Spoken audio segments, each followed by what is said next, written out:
Good morning student, welcome to my class Teacher Education Academy. In today's class we are going to discuss our macro lesson plan और subject geography.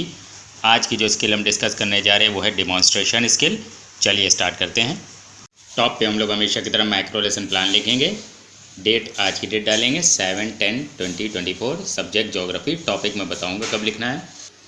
Class 8 class का plan है, period second, duration क्योंकि macro lesson बनाने कितने minutes की होनी चाहिए, 6 minutes की।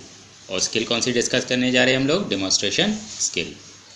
अब इसके कंपोनेंट्स देख लेते हैं हम लोग। पहला है रिलेवेंस विद दी कंटेंट, फिर है पीपल पार्टिसिपेशन, नेक्स्ट है proper use of equipments and materials, next appropriateness of the demonstration, फिर नेक्स्ट है विजिबिलिटी ऑफ द डेमोन्स्ट्रेशन, फिर next emphasising on cause and effect relationship, last one है capability of drawing result. अभी हम लोग इसको detail में डिस्कस करेंगे जब हम लोग प्रेजेंटेशन टेबल बनाएंगे। अब आपको इस स्किल को स्टार्ट कैसे करना है, आप क्लास में स्टूडेंट को गुड मॉर्निंग कहिएगा, फिर एक स्टेटमेंट ऑफ एम दीजिएगा, यानी हम लोग यहाँ पे टॉपिक को इंट्रोड्यूस कर देंगे कि students today we will know something about resources. तो आज का टॉपिक क्या है, रिसोर्सेज। ये आपको नहीं लिखना है, टीचर एजुकेशन एकेडमी ये मेरे चैनल का नाम है, आप लोग इसको सब्सक्राइब कर लीजिएगा। फिर आप ब्लैक बोर्ड की तरफ टर्न अराउंड करिएगा, जो टॉप पे हम लोग ने टॉपिक छोड़ रखा था वहाँ पे टॉपिक लिख देंगे और टॉपिक को अंडरलाइन भी कर दीजिएगा क्योंकि टॉपिक हमेशा अंडरलाइन होता है। अब इस स्किल को समझ लेते हैं कि डेमोन्स्ट्रेशन स्किल होती क्या है। बेसिकली जब हम लोग स्टूडेंट को पढ़ाते हैं तो हम लोग जो है सिर्फ लेक्चर ही क्लास में नहीं देते हैं, कुछ एक्सपेरिमेंट भी करते हैं और कुछ जो है स्टूडेंट को दिखाते भी हैं, शोइंग भी होती है क्लास में। जैसे हम लोग कोई स्पेसिमेन दिखा रहे हैं, कोई चार्ट दिखा रहे हैं या कोई मॉडल दिखाते हैं, तो स्टूडेंट को इस तरह से जब हम लोग कुछ शो करके या कोई एक्सपेरिमेंटेशन के थ्रू स्टूडेंट को पढ़ाते हैं तो उससे उसकी लर्निंग इन्हांस होती है, क्योंकि चीज़ों को वो देख रहा होता है, ज़्यादा से ज़्यादा सेंसेस उसके काम कर रहे होते हैं क्लास में, तो इससे लर्निंग और ज़्यादा इन्हांस हो जाती है और स्टूडेंट को बेटर समझ में आता है। अभी आपको डिटेल में समझ में आएगा जब हम लोग प्रेजेंटेशन टेबल देखेंगे। अब आपको एक प्रेजेंटेशन टेबल बना लेनी है इस तरह से। पहले कॉलम में टीचिंग पॉइंट, दूसरे में पीपल टीचर्स एक्टिविटी, थर्ड में पीपल्स रिस्पॉन्स और लास्ट में कंपोनेंट्स जिसके हम लोग सिर्फ नंबर लिखते हुए चलेंगे। मैंने यहाँ पे टीचिंग पॉइंट लिया है रिसोर्सेज। अब आपको क्या करना है, showing a lighter in right hand people teacher will ask. अब आपको अपने राइट हैंड में एक लाइटर लेना है और स्टूडेंट को दिखाते हुए जो है उनसे क्वेश्चन पुट अप करना है, look what is in my right hand. तो आप इस तरह से क्वेश्चन पुट अप करेंगे, look what is in my right hand. अब स्टूडेंट से रिस्पॉन्स क्या आएगा, you have a lighter in your right hand. Component कौन सा यूज़ हुआ है, नंबर 5 है विजिबिलिटी ऑफ द डेमोन्स्ट्रेशन। अब जब आप स्टूडेंट को दिखाकर क्वेश्चन पुट अप करेंगे कि look what is in my right hand, तो कोई भी स्पेसिमेन होगा या कोई भी मॉडल होगा, चार्ट होगा, जब आप स्टूडेंट से दिखा के क्वेश्चन पुट अप कर रहे हैं तो विजिबिलिटी होनी चाहिए आपके पूरे डेमोन्स्ट्रेशन की, कि उसको देख सके कि आप दिखा क्या रहे हैं स्टूडेंट को। नहीं तो क्या होगा कि अगर उसको दिखाई नहीं देगा किसी स्टूडेंट को प्रॉपरली, तो वो क्या करेंगे, वो क्लास में आपके डिस्टर्बेंस पैदा करेंगे, इधर उधर से देखने की कोशिश करेंगे। तो आपको इस तरह से डेमोन्स्ट्रेशन परफॉर्म करना है कि हर स्टूडेंट को दिखाई दे। तो मैंने यहाँ पर लाइटर दिखाया, तो हाथ में लेकर हर स्टूडेंट की तरफ मैंने दिखाया है कि look what is in my right hand. तो विजिबिलिटी ऑफ द डेमोन्स्ट्रेशन होना चाहिए। फिर आपको क्या करना है, the people teacher will call upon a student and ask the student to push the ignition button of the lighter and will ask. कहना है एक स्टूडेंट को बुलाना है, उसको ये इग्निशन बटन होता है, उससे कहना है कि इस इग्निशन बटन को वो पुश करे। अब स्टूडेंट जो है इस इग्निशन बटन को पुश करेगा, तो जैसे ही पुश करेगा तो उसमें से जो है फ्लेम बाहर निकलने लगेगी। फिर आप क्वेश्चन पुट अप करिएगा, which flammable gas is used in burning. Students response आएगा, LPG is used in burning. Component 1, 2 and 3। अब 1 देखते हैं क्या है, 1 है रिलेवेंस विद द कंटेंट। मेरा टॉपिक क्या था, रिसोर्सेज। अब मैंने स्टूडेंट से क्वेश्चन पुट अप किया, which flammable gas is used in burning. तो मैंने जो है उसको लाइटर दिखाते हुए इसमें पूछा कि ये जो है गैस है, ये कौन सी गैस है, फ्लेमेबल गैस है जो बर्निंग में यूज़ हुई। अब स्टूडेंट ने जो है देखा तो वो समझ गया कि LPG is used in burning, LPG gas इसमें भरी हुई है जो बर्निंग में यूज़ हुई है। तो यही है component number 1, relevance with the content. यानी ये मेरा जो कंटेंट से जो है रिलेवेंट क्वेश्चन था, ऐसा नहीं है मैंने कोई एब्सर्ड क्वेश्चन पूछ लिया, क्योंकि एलपीजी गैस भी एक रिसोर्स है और वो बर्निंग में यूज़ होती है। तो यही मेरा कंपोनेंट नंबर 1 है, रिलेवेंस विद द कंटेंट। अब देखते हैं कंपोनेंट नंबर 2 क्या है। 2 है पीपल पार्टिसिपेशन। अब देखिए मैंने यहाँ एक स्टूडेंट को बुलाया और उसी से कहा कि जो है कि वो इग्निशन बटन को, लाइटर के इग्निशन बटन को वो जो है पुश करे। तो मैंने क्या किया, पीपल का पार्टिसिपेशन लिया अपने डिमॉन्स्ट्रेशन में।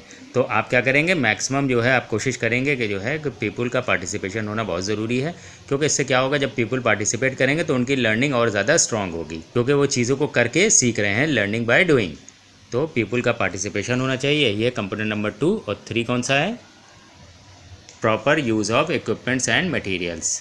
अब देखिए जो भी आप डेमोन्स्ट्रेशन में जो है मटेरियल या इक्विपमेंट्स यूज़ करेंगे वो प्रॉपर उसका यूज़ करना चाहिए। ऐसा ना हो माल फंक्शन हो जाए, जैसे मैंने यहाँ पे लाइटर के यूज़ किया था, तो ऐसा ना हो जाए कि वो लाइटर जले ना। या आप कोई भी जो है डिवाइस ले रहे हैं तो उसको प्रॉपरली एक बार चेक कर लीजिएगा, घर पे उसको पहले परफॉर्म कर लीजिएगा, फिर उसके बाद आप क्लासरूम में परफॉर्म करिएगा। नहीं तो क्या होगा, जब माल फंक्शन कर जाएगा, प्रॉपरली वो चलेगा नहीं, तो क्या होगा कि आपकी जो है क्लास डिस्टर्ब हो जाएगी और स्टूडेंट इनडिसिप्लिन हो जाएंगे क्लास में। तो आप उसको प्रॉपरली चेक कर लेंगे जो भी आप डेमोन्स्ट्रेशन परफॉर्म करेंगे। तो proper use of equipments and materials, यही है मेरा कंपोनेंट नंबर 3। अब हम नेक्स्ट क्वेश्चन पूछने से पहले क्या करेंगे, the people teacher will call upon a student and ask the student to light up the paper with the lighter in a watch glass and will ask. अब आप एक स्टूडेंट को बुलाइएगा और उसे वॉच ग्लास में, यानी इस तरह का वॉच ग्लास, आप चाहें तो एक बड़ी प्लेट ले लीजिएगा, क्योंकि यहाँ मैंने छोटा सा लिया है वॉच ग्लास आपको समझाने के लिए। आप बड़ी प्लेट लीजिएगा कांच की, उसमें पेपर रखिएगा और स्टूडेंट को बुलाइएगा और कहिएगा उसे लाइटर से उसको जला दे। तो स्टूडेंट इस तरह से उसको परफॉर्म करेगा और फिर आप उससे क्वेश्चन पुट अप करिएगा, which atmospheric gas helped in burning the paper. Student से रिस्पॉन्स क्या आएगा, oxygen gas helped in burning the paper. Component 4, 6 and 7। 4 है अप्रोप्रिएटनेस ऑफ दी डिमॉन्स्ट्रेशन। तो मैंने यहाँ पर जो है लाइटर से कहा कि इस पेपर में वो आग लगा दे। तो यहाँ पर जो भी मैंने डिमॉन्स्ट्रेशन परफॉर्म किया है अप्रोप्रिएट है, कंटेंट से रिलेटेड है और ठीक तरीके से मैंने उसे परफॉर्म भी किया है। तो जो भी डिमॉन्स्ट्रेशन होगा वो कंटेंट से रिलेटेड होना चाहिए और सही से आपको उसको अप्रोप्रिएट होना चाहिए वो डिमॉन्स्ट्रेशन। तो मैंने यहाँ पर जो है 4th कंपोनेंट यूज़ किया। देखिए यहाँ पे मैं पूछा एटमॉस्फेरिक गैस के बारे में मैंने पूछा, तो उसने बताया ऑक्सीजन गैस है, एक नेचुरल रिसोर्स है। तो जो भी डेमोन्स्ट्रेशन है वो अप्रोप्रिएट होना चाहिए। यही है कंपोनेंट नंबर 4। अब देखते हैं 6 कौन सा है। 6 है emphasizing on cause and effect relationship. जो भी जो है आप डेमोन्स्ट्रेशन परफॉर्म करेंगे उसको एम्फेसाइज किस पे करना चाहिए, कॉज एंड इफेक्ट रिलेशनशिप पे। तो ये मैंने यहाँ पर क्या किया कि स्टूडेंट से पूछा which atmospheric gas helped in burning the paper. Student ने बता दिया oxygen gas helped in burning the paper, यानी जब आप पेपर में आग लगाते हैं तो ऑक्सीजन गैस जो है वो उस पेपर को जलाने में मदद करती है। कोई भी चीज़ बर्न होगी तो ऑक्सीजन गैस यूज़ अप होगी, तो इसका मतलब कॉज एंड इफेक्ट रिलेशनशिप यहाँ पर शो हो रहा है। तो यही आप अपने डेमोन्स्ट्रेशन में आपको दिखाना पड़ेगा, कॉज एंड इफेक्ट रिलेशनशिप वो शो होना चाहिए उसमें। तो यही है कंपोनेंट नंबर 6। अब देखते हैं 7th कौन सा है।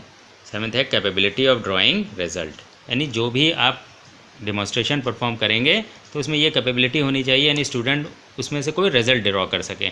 तो मैंने यहाँ पर क्या किया कि पेपर लिया और स्टूडेंट से कहा कि उसे जो है लाइटर से उसे बर्न कर दे। अब वो पेपर बर्न हो गया पूरी तरह से। तो मेरा जो है जो डेमोन्स्ट्रेशन परफॉर्म किया है वो उससे स्टूडेंट अपना रिज़ल्ट एक ड्रॉ कर सकते हैं। कोई भी चीज़ जब बर्न होती है तो एटमॉस्फेरिक ऑक्सीजन गैस जो होती है वो उसको मदद करती है उसको जलाने में, तो इसका मतलब एक रिज़ल्ट ड्रॉ हो रहा है। तो जो भी डेमोन्स्ट्रेशन होगा उसमें से कोई कंक्लूजन, कोई रिज़ल्ट निकलना चाहिए। तो यही है कंपोनेंट नंबर 7। तो इसको और क्लियर करने के लिए पीपल टीचर एक्सप्लेन करेगा, LPG and oxygen gas are the resources that satisfy human needs. Example, LPG is used in lighters for burning and oxygen gas helps in burning. तो आप उसको और क्लियर कर दीजिएगा कि जो भी आपने जो है परफॉर्म किया है डेमोन्स्ट्रेशन उसका कंक्लूजन ये निकल कर आया है। और जब आप ये एक्सप्लेन कर रहे होंगे तो स्टूडेंट्स लिसनिंग केयरफुली। तो इस तरह से जो है आप डेमोन्स्ट्रेशन स्किल को परफॉर्म करते हैं। अब एक ऑब्जर्वेशन टेबल रह गई है, आपको जो है इस तरह से ऑब्जर्वेशन टेबल को बना लेना है, जिसमें serial number, components, rating scale, frequency, जो कंपोनेंट्स अभी हम लोगों ने डिस्कस किए थे उसको एज सच आप लिख दीजिएगा और हर कंपोनेंट के आगे 5 4 3 2 1 आप रेटिंग दे दीजिएगा। आपको इसमें कुछ नहीं करना है, आपके सुपरवाइज़र मार्किंग देंगे। अगर किसी कंपोनेंट पे 5 देते हैं तो उसका मतलब होता है वेरी गुड, किसी कंपोनेंट पे 4 मिलता है आपको तो गुड, किसी कंपोनेंट पे 3 तो सेटिस्फैक्ट्री, अगर 2 मिल रहा है तो नॉट सेटिस्फैक्ट्री, अगर 1 दे रहे हैं तो उसकी मीनिंग होती है पुअर। सजेशन फॉर इम्प्रूवमेंट, इस स्किल को इम्प्रूव करने के लिए जो भी सजेशन होंगे यहाँ पर सुपरवाइज़र लिख देंगे और लास्ट में अपनी सिग्नेचर कर देते हैं। माइक्रो लेसन प्लान की स्किल यहाँ पर कंप्लीट होती है। Thank you.